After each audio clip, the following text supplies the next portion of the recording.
I believe the children are our future.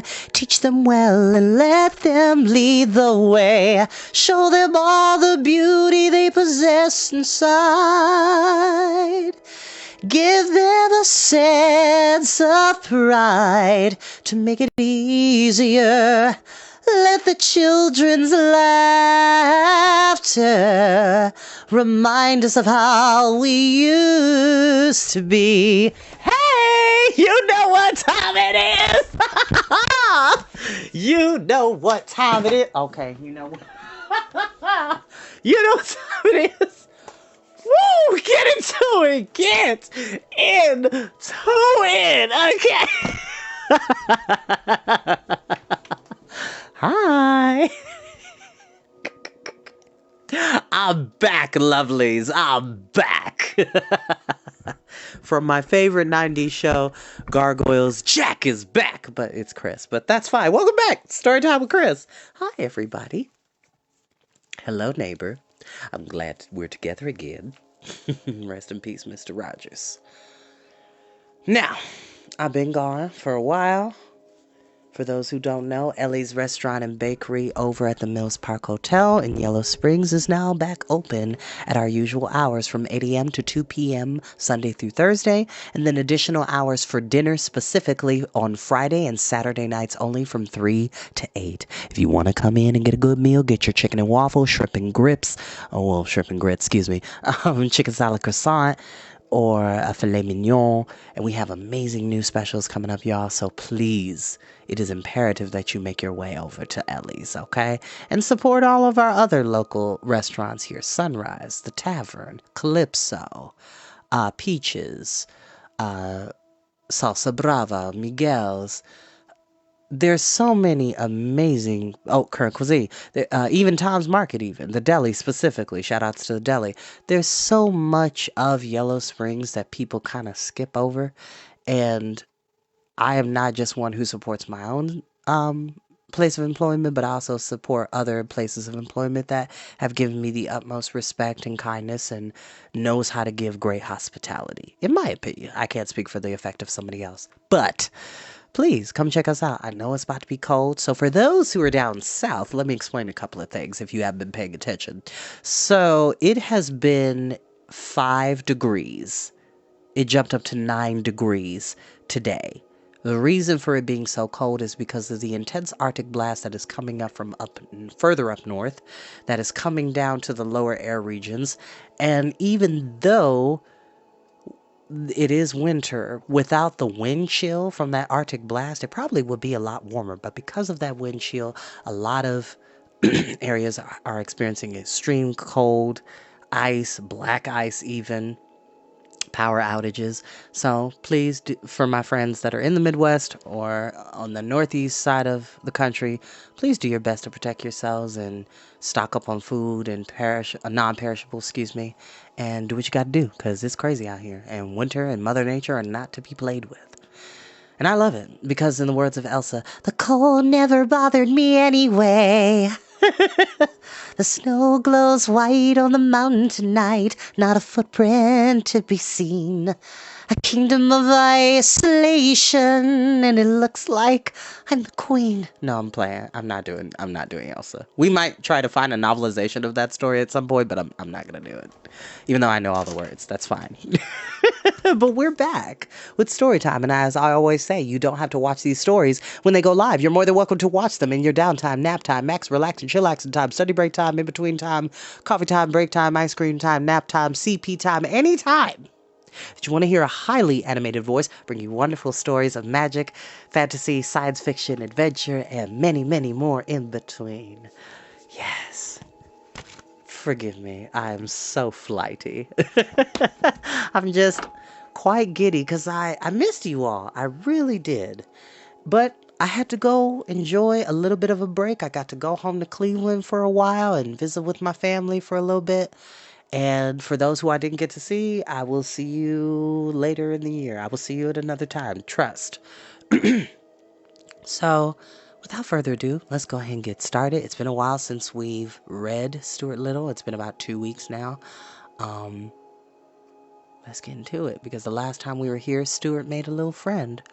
A little sparrow called, a wren specifically, called Margalo, excuse me. And she was nursed back to health by the littles. She was injured and sickly and was almost eaten by the white cat Snowball. And Stuart, being brave and incredibly clever, had used a bow and arrow and hit Snowball in the eye because he was trying to eat Margalo while she was asleep, which is rude. Don't be attacking people while they sleep. Foolishness. Cowardice.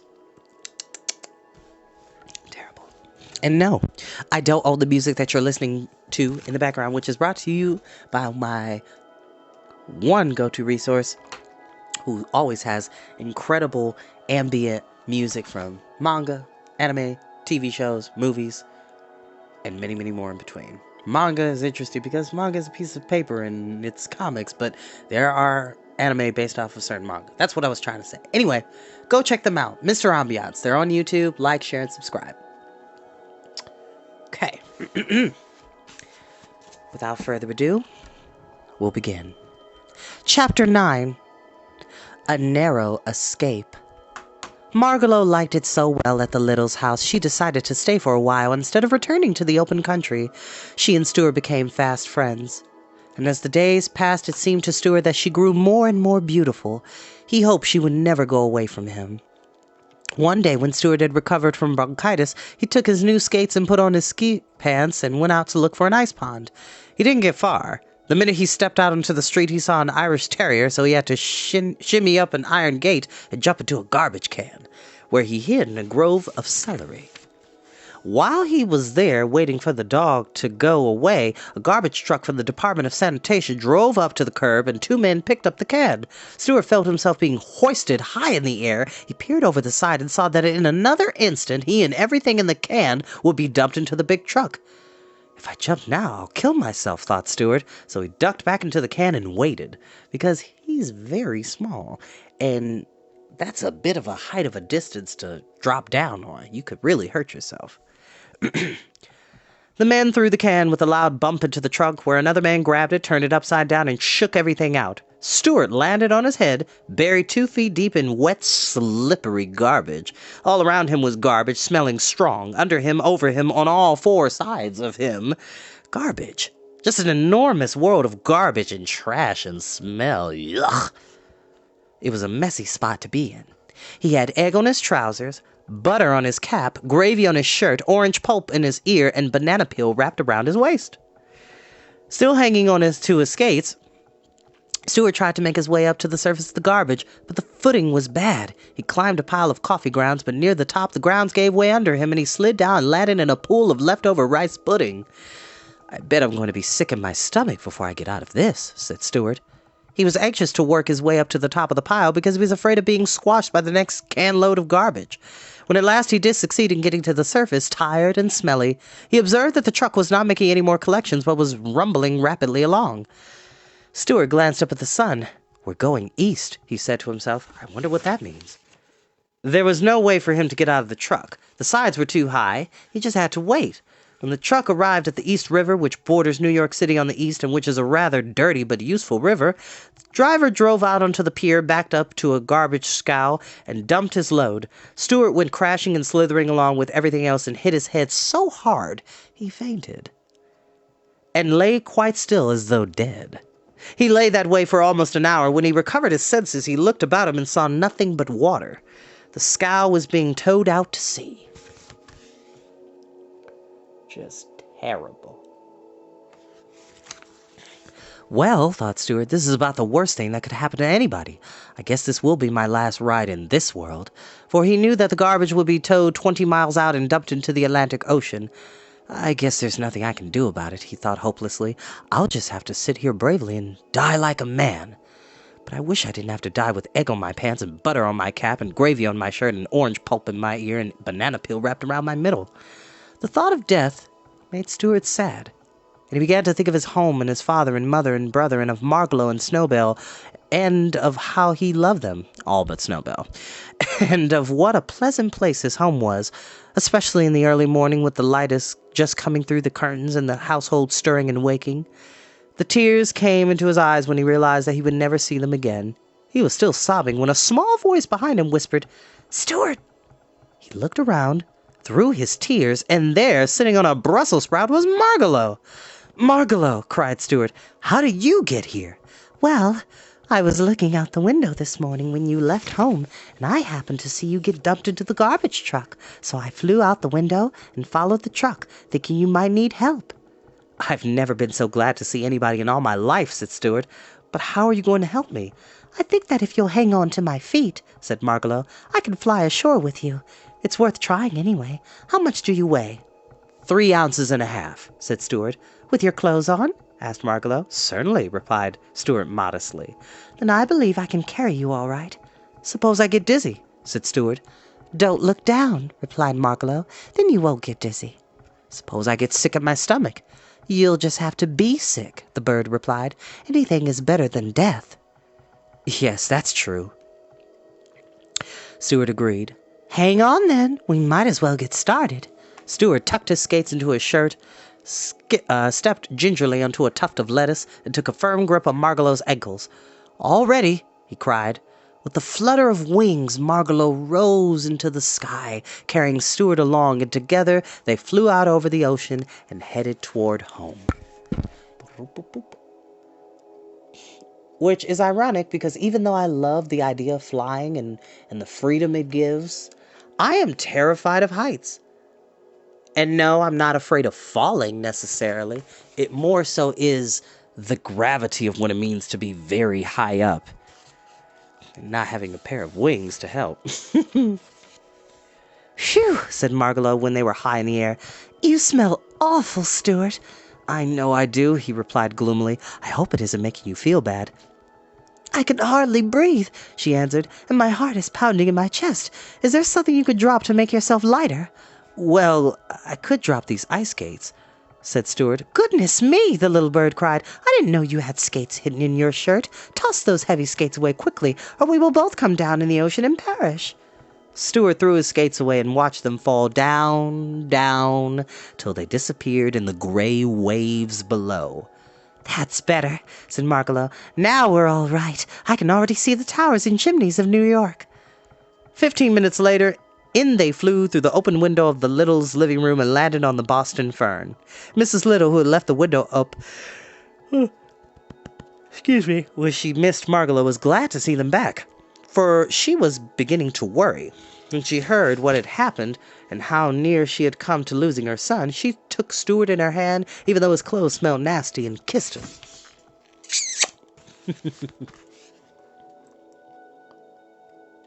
They are up above, flying above the chimney tops.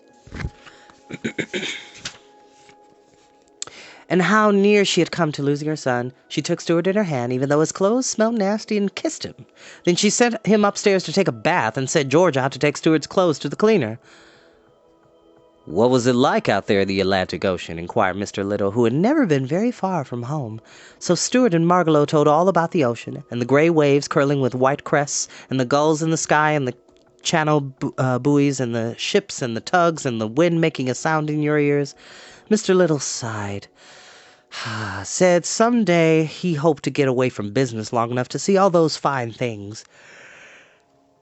Everyone thanked Margalo for saving Stuart's life. And at supper time, Mrs. Little presented her with a tiny cake which had seeds sprinkled on top.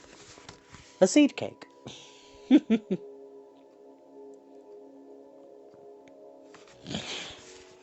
Chapter 10. Springtime. Hold on 1 second. There we go. All right.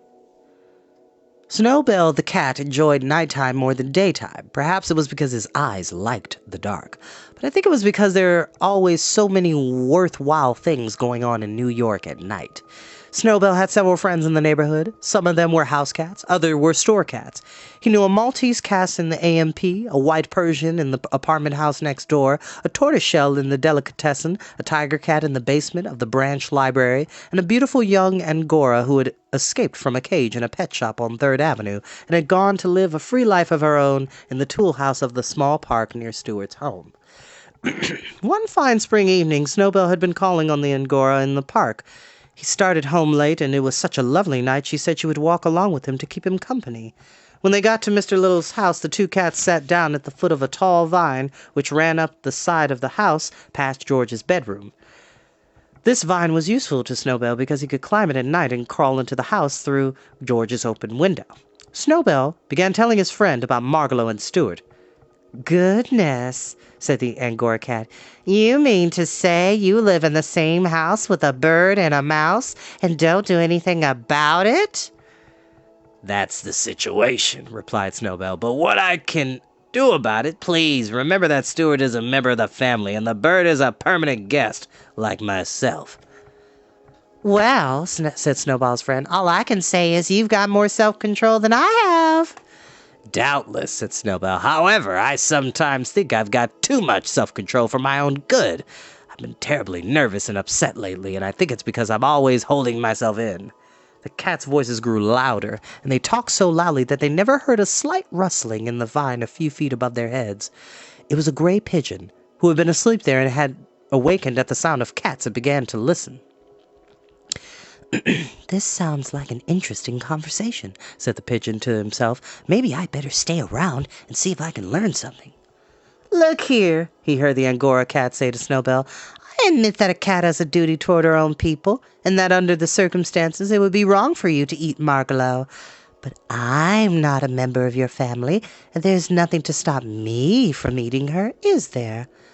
"Nothing that I can think of offhand," said Snowbell. "Then here I go," said the Angora, starting up the vine. The pigeon was wide awake by this time, ready to fly away, but the voices down below continued.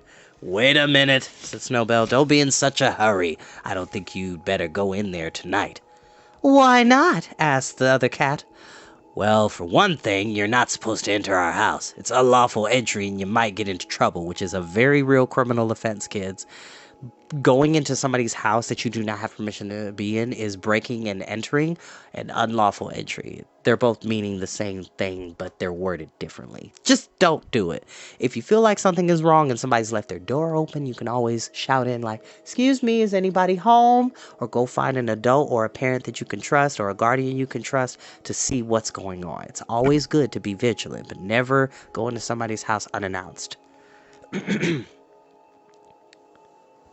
"I won't get into any trouble," said the Angora. "Please wait till tomorrow night," said Snowbell firmly. "Mr. and Mrs. Little will be going out tomorrow night, and you won't be taking such a risk. It's for your own good I'm suggesting this." "Oh, all right," agreed the Angora. "I guess I can wait, but tell me where I'll find the bird after I do get in." "That's simple," said Snowbell. "Climb this vine, enter George's room through the open window, then go downstairs and you'll find the bird asleep in the Boston fern on the bookcase." "Easy enough," said the Angora, licking her chops. "I'm obliged to you, sir." "Well, the old thing," whispered the pigeon to himself, and he flew away quickly to find a piece of writing paper and a pencil. Snowbell said goodnight to his friend and climbed up the vine and went in to bed. Next morning, Margalo found a note on the branch of her fern. When she woke, it said, "Beware of a strange cat who will come by night." It was signed a well-wisher, meaning I wish you well. So there's the pigeon being educated, writing out this letter and dropping it off. Or so we think. She kept the note under her wing all day, wondering what she had better do, but she didn't dare show it to anyone, not even to Stewart. She couldn't eat, she was so frightened. "What had I better do?" she kept saying to herself. Finally, just before dark, she hopped up to an open window without saying anything to anybody. She flew away. It was springtime, and she flew north just as fast as she could, because something inside her told her that north was the way for a bird to go when spring comes to the land. And tonight, that is where we will end our reading.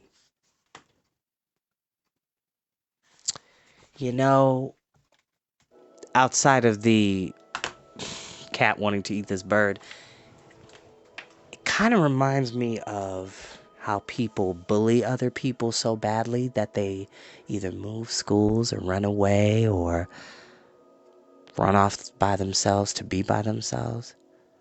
It's painful. I know that from personal experience. I used to come home every other day and cry to my mom. I said, why do they hate me? The students in my class that would pick on me and bully me and hit me in the face and push me downstairs. And I asked her, I said, why do they hate me? And she gave me the truth in the most beautiful way my mother could. She said, you're just different, sweetheart. You strive to be different, and it's okay to be different. And people don't like people who are different, is what she told me. And I took that for what it was. And I safeguarded myself and surrounded myself with people who did like the fact that I was different, who did like the fact that I love to read and love anime and manga and comic books. And I'm one of the biggest Superman fans around. Um, I found my community. I found my circle. So even in the midst of despair, Margot needed to leave. She had to go where her community thrived, which is up north for a bird in the springtime. And to leave without saying something, that's very painful, especially with what's going to happen next. So, other than that, we're back, lovelies. We're back. And I will see you all tomorrow for another edition of Storytime with Chris. Bye bye.